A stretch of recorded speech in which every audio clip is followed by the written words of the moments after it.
buenas tardes. Vamos a hablar de las causas de parada en el contexto perioperatorio, que tienen algunas peculiaridades, ¿vale? Lo primero,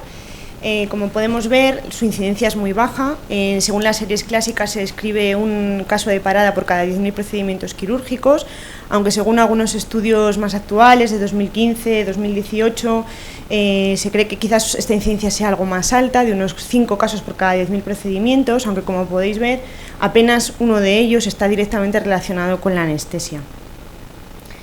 Lo bueno quizás de la parada en el contexto perioperatorio es que se ha comprobado que quizás tenga mejores resultados que el resto de paradas cardíacas intrahospitalarias. Tened en cuenta que en la mayor parte de las ocasiones esta parada es presenciada, tenemos al paciente monitorizado, conocemos todo su historial, los factores predisponentes que han podido llevarnos a esa situación y por lo tanto nuestro tratamiento va a ser mucho más precoz, dirigido y adecuado. Esto va a hacer que tengamos unos mejores resultados en términos de supervivencia y de recuperación neurológica. Fijaros que hasta el 30% de los pacientes que sobreviven llegan a ser dados de alta hospitalaria. En cuanto a las causas, hay algunas que van a ser comunes al resto de paradas, como podrían ser pues, las arritmias, el embolismo pulmonar, el hemotoras a tensión, el taponamiento cardíaco. Sin embargo, hay otras que son sobre las que vamos a hacer más hincapié, que son más propias del contexto perioperatorio, ¿no? Como son la sobredosificación por agentes anestésicos, la toxicidad por anestésicos locales, la hipertermia maligna o la asociada a los bloqueos neuroaxiales. Recordar también que siempre va a haber una serie de factores predisponentes como la hipovolemia, la acidosis, la hipoxemia, que van a condicionar un perpetuamiento de esta parada cardiorrespiratoria si no los corregimos a tiempo. Sobre las arritmias, en la mayor parte de las ocasiones hay un factor predisponente que nos ha llevado a esta situación y que debemos corregir si queremos sacar a nuestro paciente de la arritmia, hasta el punto de que se reserva el tratamiento con antiarrítmicos para aquellas paradas que sean refractarias o que tengan una importante alteración hemodinámica. Vamos a hacer un especial hincapié en la bradicardia sinusal porque es con lo que nos va a llevar a través de una bradicardia extrema a la sistolia, es la arritmia más frecuente en el contexto perioperatorio. Suele estar asociado a determinadas causas, como veis aquí el reflejo vagal. El reflejo vagal es una situación parasimpática, una situación de exceso del sistema nervioso parasimpático que ocurre en determinados ámbitos quirúrgicos, como por ejemplo en la cirugía ocular. Al traccionar excesivamente los músculos extraoculares se pone en marcha el reflejo oculocardíaco, desencadenando una bradicardia que puede acabar en parada cardiorrespiratoria. Ocurre también algo parecido en la cirugía general con la tracción del peritoneo, que puede llevar también a una situación de bradicardia. En el bloqueo neuroaxial, como explicaremos más adelante, va a haber un predominio del parasimpático que va a hacernos también que nuestros pacientes estén con una bradicardia sinusal, y también el uso de fármacos. Todos los fármacos que empleamos en la anestesia, en general, los fármacos hipnóticos, los opioides o los fármacos anticolinesterásicos que empleamos en la recuperación del bloqueo neuromuscular al despertar, van a favorecer la aparición de bradicardia, al igual que otros fármacos que podemos utilizar para mejorar la situación hemodinámica del paciente, cronotropos negativos, vasoconstrictores, etc. También es importante reseñar que hay determinados ambientes quirúrgicos que se relacionan con una mayor incidencia de arritmias, como podrían ser la cirugía torácica y esofágica, en el que la manipulación de la aurícula, las venas pulmonares u otras estructuras cardíacas nos van a favorecer la aparición de extrasístoles o arritmias mantenidas. También los procedimientos intravasculares, todos sabemos que la colocación de un catéter venoso central, la colocación de un catéter de marcapasos, de arteria pulmonar, o los procedimientos intervencionistas en los que se emplean guías metálicas pueden activar focos ectópicos auriculares y desencadenar no solo extrasístoles, sino arritmias mantenidas. Y una mención a la terapia electroconvulsiva, que bueno, pues parece que no nos suena muy actual, pero se sigue haciendo, sobre todo para algunos para las depresiones endógenas, con muy buenos resultados. Se aplican unos electrodos que van a desencadenar una crisis epiléptica que produce una descarga simpática, produciendo una crisis hipertensiva y una taquicardia que favorecen el consumo de oxígeno y favorecen la aparición de arritmias por isquemia, ¿vale? En cuanto a la anestesia neuroaxial, bueno, pues puede aparecer una parada cardiorrespiratoria en 1 por cada 1000 anestesias neuroaxiales. Hablamos de anestesia neuroaxial para referirnos al bloqueo intradural y epidural. La diferencia entre ellos es, como veis aquí, el lugar donde vamos a depositar nuestro anestésico local o a colocar nuestro catéter. En el caso del bloqueo epidural quedará entre el ligamento amarillo y la dura madre, y en el caso del intradural por debajo de la dura madre. Esto va a determinar efectos un poco diferentes, pero como efecto común lo que se va a producir es un bloqueo de los nervios espinales que salen de la médula. Y si recordamos un poco la anatomía del sistema nervioso autónomo, veremos que el sistema nervioso simpático tiene una distribución central en las zonas torácicas y lumbares, mientras que el sistema parasimpático tiene un territorio más cefalocaudal, de tal forma que, como podéis ver, cuando nosotros realizamos un bloqueo, que es normalmente a nivel lumbar, torácico bajo, lo que vamos a producir es un bloqueo del sistema nervioso simpático con predominio del parasimpático.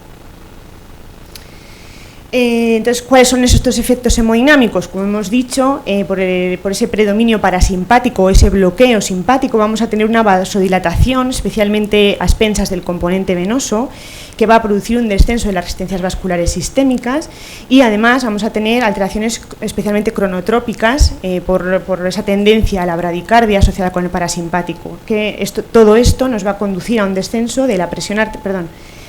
arterial y, por lo tanto, del gasto cardíaco. Si nos centramos en el bloqueo epidural, en el que podemos realizar un bloqueo quizás más localizado en determinados dermatomas, cuando nosotros ponemos un catéter o realizamos un bloqueo lumbar bajo, como podéis ver, pues vamos a producir sobre todo vasodilatación, a expensas de las venas, que van a producir un descenso de la precarga, pero al tener indemnes los territorios superiores se puede llevar a cabo una vasoconstricción y taquicardia refleja, que hacen que incluso en pacientes sanos y normovolémicos pase prácticamente desapercibida. Sin embargo, cuando este bloqueo ya es más alto y se afectan también los territorios o los dermatomas torácicos bajos, se produce lo que llamamos un bloqueo esplácnico. La vasodilatación afecta a todo este territorio esplácnico, que como sabéis es muy compliante, y por lo tanto el descenso de la precarga va a ser mucho más marcado. A esto se asocia que se inhiben las glándulas suprarrenales, disminuyendo la cantidad de catecolaminas circulantes, lo que va a contribuir a un mayor descenso de la presión arterial y el gasto cardíaco. En el caso de los bloqueos centrales, que son cuando realizamos bloqueos solamente a nivel torácico, muy empleados en cirugía cardiotorácica, el gasto cardíaco en este caso va a disminuir más por un descenso de la frecuencia cardíaca y de la contractilidad del ventrículo izquierdo. Sin embargo, como efecto positivo, podemos ver que este bloqueo simpático va a producir una vasodilatación de las arterias coronarias, produciendo un aumento del flujo sanguíneo coronario y un aumento del aporte de oxígeno, pudiendo tener ciertos efectos antianginosos. Hay incluso determinados estudios en favor de que pueden llegar incluso a prevenir sobre la aparición de arritmias asociadas a este tipo de cirugías, aunque se necesitarían ensayos clínicos más amplios. Respecto a la sobredosificación, pues bueno, a excepción de la ketamina, prácticamente todos los fármacos hipnóticos y casi todos los fármacos coadyuvantes que empleamos, tanto en la inducción como en el mantenimiento de la anestesia, van a producir un efecto vasodilatador, con descenso de la contractilidad y una depresión respiratoria, todo ello condiciones que pueden favorecer la aparición de una parada cardiorrespiratoria. Esto va a depender, por supuesto, de la dosis que empleemos, de los fármacos coadyuvantes y sobre todo de la farmacocinética y la farmacodinamia. No será lo mismo dormir a un niño que a un paciente anciano, a un paciente que tenga una insuficiencia renal, con un mayor volumen de distribución, una insuficiencia hepática, lo que hace que no se puedan recomendar una dosis exacta para dormir a un paciente, ¿vale? Tenemos que titular las dosis de anestésico y sobre todo prevenir la aparición de una sobredosificación mediante una adecuada monitorización de la profundidad anestésica, ya sea a través de monitores de BIS, de entropía, y siempre que sea posible intentar disponer de de bombas de infusión tipo TCI que nos permiten mantener unas concentraciones plasmáticas de los fármacos estables, ¿vale? Lo mismo nos ocurre un poco con los agentes inhalados, a excepción del nitroso, que si se emplea a dosis superiores a las recomendadas podría tener un efecto depresor miocárdico y de aumento de las resistencias vasculares pulmonares, que haría que no se recomendara en pacientes con afectación cardíaca o con hipertensión pulmonar. Como podéis ver, la mayor parte de fármacos halogenados que empleamos, sobre todo el sevoflurano y el desflurano, van a realizar un efecto depresor miocárdico que va a producir también un descenso de la la presión y el gasto cardíaco. En el caso del seborano y el desflurano es a expensas sobre todo una vasodilatación, aunque el desflurano en la etapa inicial por activación simpática puede tener una fase corta de taquicardia e hipertensión, y en el caso del alotano es un depresor y tiene un efecto inotrópico negativo directo. Sobre la intoxicación de los anestésicos locales, para entender un poco por qué se deben estos efectos, tenemos que repasar un poco su farmacología, recordar que son fármacos que tienen un anillo aromático y un grupo amina, que están unidos a través de una cadena intermediaria en la que puede haber bien un enlace tipo éster, serán los anestésicos locales tipo éster, que tienen un metabolismo por esterasas plasmáticas y que utilizamos muy poco por sus reacciones cruzadas y mayor posibilidad de generar reacciones alérgicas. Y sin embargo, si en esta cadena intermediaria tenemos un grupo amida, un enlace tipo amida, hablaremos de las amidas, son nuestros amigos, la lidocaína, la mepivacaína, ropivacaína, bupivacaína. Son fármacos que van a tener un metabolismo hepático y una eliminación renal, y también es importante reseñar algunas características farmacocinéticas para entender su funcionamiento. Los anestésicos locales se van a unir a los canales de sodio voltaje dependientes en la neurona para inhibir la transmisión del impulso nervioso. Pero para ello tienen que, su actuación es dentro de la neurona, dentro de la membrana, entonces para ello tienen que atravesar la doble membrana lipídica. Entonces, cuanto más liposolubles sean, más fácil se integrarán dentro de la membrana y podrán llegar al interior, más potentes serán. Para poder unirse al canal de sodio tienen que estar en su forma no ionizada, pero para poder atravesar la membrana tienen que hacerlo en su forma no ionizada, ¿vale? Entonces su pK, que es el pH al que se pueden disociar, ionizar, será el que marque su inicio de acción. Mientras que su unión a proteínas va a determinar qué cantidad de anestésico libre tenemos para que pueda ejercer su efecto. Si recordamos un poco de la fisiología del impulso nervioso, veréis que la neurona tiene un potencial de membrana negativo en torno a los menos 70 milivoltios que se mantiene a expensas de la bomba de sodio potasio ATPasa. Entonces, cuando llega un estímulo a la neurona, se abren los canales de sodio voltaje dependientes, dejan entrar sodio dentro de la neurona, dentro de la célula, y se produce la despolarización, el impulso nervioso. Entonces, ¿qué hacen los anestésicos locales? Atraviesan esta doble membrana lipídica y una vez que se han ionizado se unen a la subunidad alfa que está en el interior de este canal y bloquean el impulso nervioso. Van a bloquear la transmisión del dolor hasta la corteza cerebral. ¿Cuál es el problema? Que estos canales de sodio no se encuentran solo en las neuronas, sino también en las células cardíacas. De ahí, y en las células nerviosas que están en otros territorios que no nos interesa bloquear. De ahí es cuando aparece su toxicidad. No hace falta que lleguemos a sobrepasar concentraciones por encima de las terapéuticas para que empecemos a encontrar signos de intoxicación. A veces por absorciones erráticas, con pequeñas dosis de anestésicos puede producirse una clínica de intoxicación. Inicialmente se producen por activación del sistema nervioso central, en forma de alteraciones visuales, auditivas, tinnitus, sabor metálico en la lengua. A continuación aparecerían los signos derivados de la inhibición del sistema nervioso central, un tipo de convulsiones y coma, y finalmente los síntomas cardiovasculares, precedidos normalmente de un aumento del intervalo PR, un ensanchamiento del QRS, aparición de una arritmia maligna y parada cardiorrespiratoria. No hace falta que pasemos por todos ellos y a veces la clínica directamente pasa a la aparición de una parada cardíaca, ¿vale? Simplemente fijaros aquí que dentro de los síntomas cardiovasculares lo más frecuente es la bradicardia, que irá progresando al resto de arritmias, y en el caso del sistema nervioso central, los pródromos de los que hemos hablado iniciales. Respecto a la hipertermia maligna, bueno, pues esto es una patología muy propia de los anestesistas, que sin embargo tiene una incidencia muy rara. Se trata de un trastorno farmacogenético en el que se produce una situación de fiebre y rigidez debido a una mala regulación del metabolismo del calcio a nivel de la célula musculoesquelética. Esto se debe a que en el retículo sarcoplásmico hay unos receptores, que son los receptores de rianodina, que en esta enfermedad están mutados y hacen que se libere de manera continuada calcio desde el retículo sarcoplásmico al citoplasma, de tal forma que siempre hay calcio disponible para unirse a las fibras de actina y miosina, y de ahí de que aparezca una rigidez continua, mantenida, ¿vale? Normalmente esto viene desencadenado estas crisis no aparecen cuando los pacientes están en su vida habitual, salvo en algunas formas que se dan de forma autosómica dominante, y se desencadenan cuando el paciente se somete a una anestesia general y se emplean agentes halogenados normalmente asociados a un bloqueante no despolarizante como es la succinilcolina. Lo que veis aquí, este receptor de reanodina no funciona correctamente, entonces se está liberando continuamente calcio desde el retículo sarcoplásmico al citoplasma, que está disponible para unirse a las fibras de actina y miosina, y se genera esa tetania, esa contracción mantenida, que va a llevar a un agotamiento de la ATP radiomiólisis y a un aumento del consumo de oxígeno con mucha liberación de CO2 y energía en forma de calor,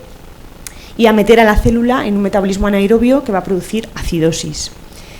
Como veis, el síntoma más frecuente y más consistente en todos los enfermos, que está presente hasta en el 90% de los enfermos, es el aumento del CO2, que en un paciente bajo anestesia general se pondrá de manifiesto por el aumento del CO2 expirado, y seguido de la hipotensión, taquicardia, debido a esa situación de hipercatabolismo. Mientras que otros síntomas más tardíos serían pues, la contracción del masetero, la cianosis y la aparición de arritmias malignas. Tenemos que intentar no llegar a esto y diagnosticarlo previamente. Es importante también que, como los síntomas son bastante inespecíficos y pueden pasar desapercibidos, cuando tengamos la más mínima sospecha, obtengamos datos de laboratorio para intentar hacer un diagnóstico más definitivo. Lo primero que va a haber es una acidosis, inicialmente respiratoria, por esa elevación del CO2, que progresivamente irá hacia una acidosis metabólica por ese metabolismo anaerobio en el que se mete la célula, una elevación del potasio por la radiomiólisis y, consecuentemente, aumento de CPK y mioglobina.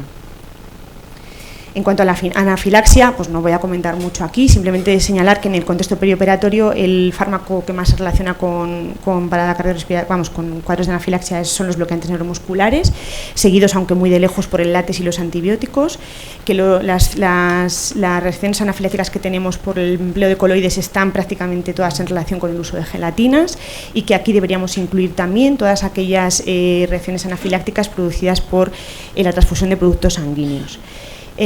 Simplemente como mención también, pues que la mayor parte de las ocasiones nuestros pacientes están o sedados o bajo anestesia general, y los síntomas más precoces o dermatológicos, ¿no? que son los primeros que tienen lugar, nos suelen pasar desapercibidos, porque el paciente no nos puede comunicar que tiene picores o que tiene un edema de glotis, y entonces cuando la anafilaxia debuta es ya con unos síntomas respiratorios hemodinámicos importantes que nos pueden conllevar directamente a la parada cardiorrespiratoria. Como los síntomas son muy inespecíficos, simplemente recomendamos también sacar análisis de triptasa, que como veis es un mediador que se libera en paralelo con la histamina por los mastocitos, pero que tiene un pico de acción más tardío y sus niveles se mantienen elevados más tiempo, hasta 6 horas después de la aparición de los síntomas, con lo que será más fácil que, si sospechamos una anafilaxia, nos encontremos con datos elevados de triptasa si es que ha sido por un cuadro de reacción alérgica. Y en estas causas ya no voy a entrar, simplemente dos reseñas de la parada cardíaca en el politrauma y la cirugía mayor traumatológica.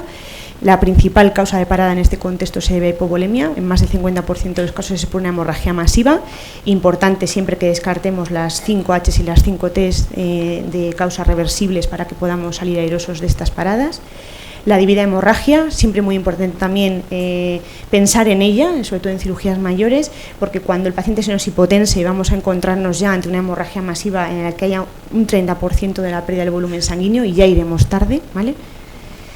Y las últimas serían el neumotoras y neumotoras a tensión, que no solamente tienen por qué estar asociadas a cirugía esofágica o a cirugía cardiotorácica. En algunas cirugías menores en las que hay una pequeña manipulación del diafragma se puede dar un picotazo, y un pequeño neumotoras que puede pasar desapercibido nos puede llevar al compromiso de la vida del paciente, porque al estar sometido a ventilación mecánica con presión positivo lo podemos convertir en un neumotoras a tensión. Lo mismo nos ocurre un poco con el taponamiento cardíaco. Además, fijaros que el pericardio es muy poco distensible y con pequeños volúmenes de sangre podemos llegar a un fracaso del ventrículo derecho que se nos lleve al paciente. Y nos pasa lo mismo un poco con el embolismo pulmonar. Recordad que aquí no solo va a estar en el contexto de un trombo, puede haber embolismos por líquido amniótico, en cesáreas con sangrados importantes, embolismos por aire, en